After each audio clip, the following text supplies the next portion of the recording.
Hi, I'm Granny Charlotte, and today we're going to read chapter 14 of Little Pilgrim's Progress.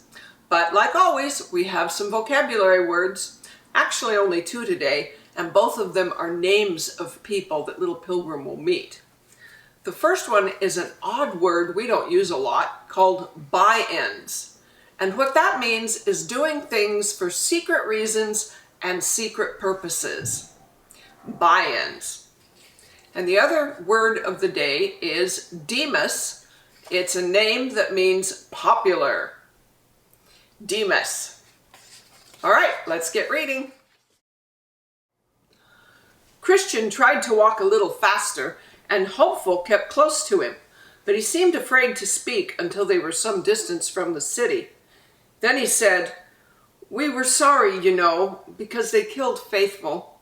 He was so brave, and I'm sure he was good. And there are some more boys and girls too, who say that they will not stay in this city much longer if such cruel things are done there. I was just passing the prison when you came out, and I watched you. Then, when no one was looking, I ran after you. You don't mind my coming, do you?" "Not if you really love the king," replied Christian. "I thought I should have to go the rest of the way by myself, and I shall be very glad indeed if you come too." "Yes, I will come," said Hopeful. "I wasn't happy, and I always meant to run away someday." Christian was just beginning to ask how long Hopeful had been living in Vanity Fair when they overtook another boy who was strolling very slowly on the sunny side of the road. He came from a city not far from Vanity Fair. The people who lived in it called themselves the king's servants and pretended to love him very much. But whenever the wicked prince or his servants came to see them, they left off talking about the king and behaved as if the wicked prince was their ruler.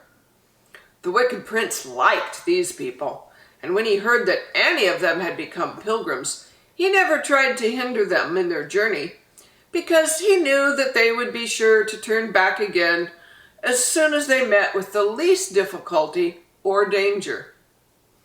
The boy, whose name was By-ends, joined Christian and Hopeful and walked with them for a short time. He told them that all his relations and friends were very rich people, and he seemed proud of his high position and inclined to despise Christian and Hopeful and look down on them. "Isn't it a beautiful day?" said Hopeful presently, for the sun was shining brightly and the breeze was soft and pleasant. "Yes," replied By-ends, "it is just nice for traveling. But pilgrims from our city never start in the winter. We always choose clear summer weather for our journeys. It is foolish to tire yourself with struggling against wind and rain." "There are storms even in the summer," said Christian. "You needn't travel in them. If it began to rain, I should creep under a thick bush until it was fine again." Christian could not help smiling, but he answered, "I am sure good pilgrims never do that. We ought not to mind about what the weather is doing." "Well, of course," said By-ends, "you can do as you like. We need not quarrel about it. If there is a storm, you can walk in it if you choose, but I shall certainly wait until it is over." Now Christian had read in his book that it is unwise for pilgrims to have friends who are not the king's true servants, so he said, "I'm afraid if you think in that way, we shall not be good companions for you. We must go straight on, whether it is fine or whether it is stormy." "Very well," answered By-ends. "You'd better go on by yourselves. I was very happy before you came, and I'm sure I don't want you to stay with me." "It was a pity to vex him," said Christian as he walked on with Hopeful, "but I don't see how we could help it. If we stayed with him and there happened to be a storm, he might persuade us to turn back altogether." By-ends had really been feeling rather lonely and was very glad when Christian and Hopeful overtook him, but he was too lazy and fond of his own comfort to be willing to serve the king faithfully, as they wished to do. He put his hands in his pockets and tried to look as if he did not care when they left him, although he felt almost inclined to run after them and say that he did not mind about storms any more than they did. It would matter, he thought. They couldn't make me go any farther than I wished, no matter how much I promised them. They are silly boys, but their company would be better than none. But before By-Hens had made up his mind what to do, he heard shouts behind him, and turning around he saw 3 of his schoolfellows beckoning him to wait for them. "Where are you off to?" they cried as they came up to him. "There wasn't anything in particular to do at home," said By-Hens, "so I thought I'd see how I like being a pilgrim." "We'll go with you. Who are those 2 boys in the front?" "We saw you talking to them." "Oh, they are pilgrims too," replied By-Hens, "but not our sort. They are servants of the king. I told them I should only travel while the weather kept fine, so they said I might stay by myself. I don't see the use of plodding over rough roads in wind and rain. You may just as well stop until the storm is over." "Of course," said one of the boys, "but the king's servants are always like that, and if you don't agree with everything they say, they won't have anything to do with you. However, what does it matter? Let them alone, and we shall be a nice little party all to ourselves." By-Hens and his schoolfellows walked on together, laughing and talking. Christian and Hopeful were not very far from them, and presently the 4 boys ran after them and asked them foolish questions. They pretended that they wished to know whether some of the things that they were fond of doing were wrong and likely to displease the king. And they hoped that Christian would not be brave enough to answer them truthfully, because then they would be able to call him a coward. But although little Christian was a shy and timid child, he was not afraid to speak the truth. He had learned to love the king dearly, and no fear of what these rough boys might do to him would have made him agree with By-Hens and his friends. He answered all their questions bravely and truly, and at last they began to feel ashamed of themselves, and they said no more. Christian was very glad when they left him, and he went on with Hopeful, while By-Hens stayed behind with his 3 lazy companions.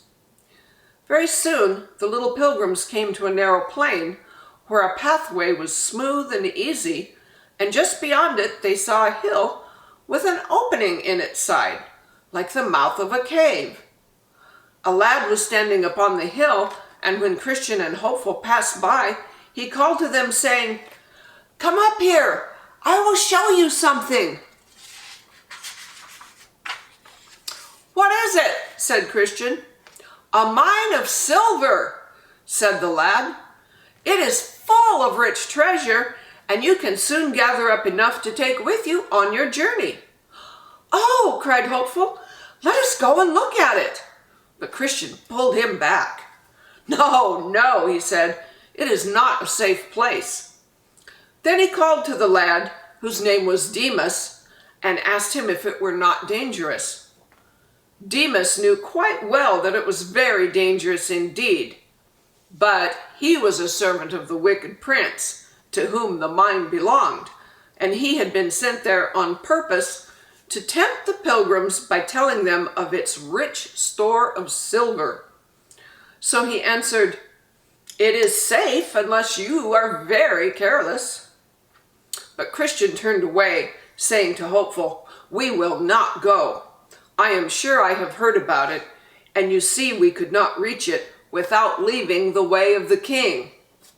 Then Demas cried, "If you will not come, you might at least wait for me, and I will go with you. I'm a pilgrim too." "I don't think you're one of the king's pilgrims," replied Christian, "or you would not try to hinder our journey. We cannot wait for anybody." So Demas said no more, but watched for By-Hens and the other boys, who were not far off. Hopeful turned round to see what they would do. They did not love the king, and they did not care at all about the celestial city to which they pretended they were going. So when they heard of the treasure hidden in the hillside, they hurried eagerly to the mouth of the cave. Demas knew that the people who went in to dig it for silver were nearly always lost or killed there, but he told Bians and his friends that it was quite safe, and they were ready to believe everything he said. Here's a picture of a silver mine. This is an old one. It's not in use now, but you can see where it's in the side of the hill like a cave and all the different entrances into it. Christian and Hopeful saw them enter the cave, but no one ever heard anything of them again.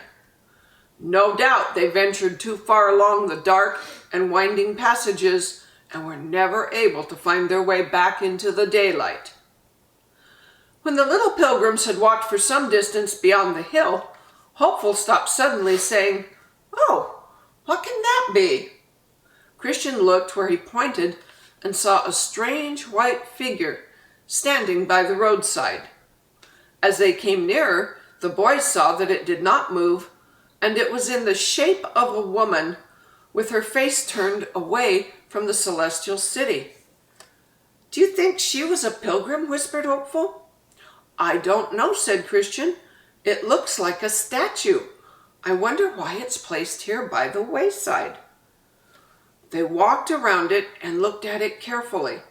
At last Hopeful saw a few words carved upon the border of the woman's veil, just where it laid upon her forehead. They were old and worn, and he could not make them out. But after puzzling over them a little, Christian read them. "Remember Lot's wife." "I know what it is now," he said. "I read about it in the library at the Palace Beautiful."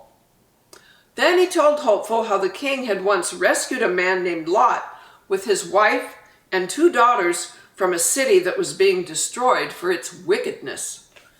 He sent an angel to bring them out, and the angel told them not to look back. But Lot's wife did look back, and the moment she turned, her body grew quite stiff, and she became a pillar of salt, so that she could never move again. "What a dreadful thing," said Hopeful. "Is it put here to frighten us?" "Not to frighten us, I think, but to make us careful. I'm very glad we did not go up the hill when Demas called us."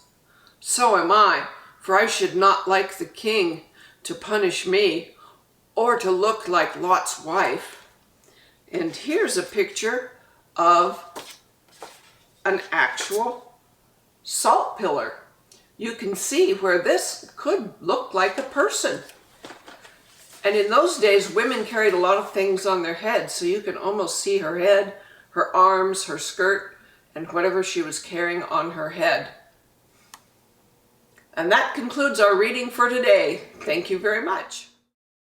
I'm pretty sure none of you watching will ever become a pillar of salt. And in the meantime, brush your teeth, wash your hands, and eat an ice chip. Today's flavor is spearmint. It's kind of like peppermint, but still way different.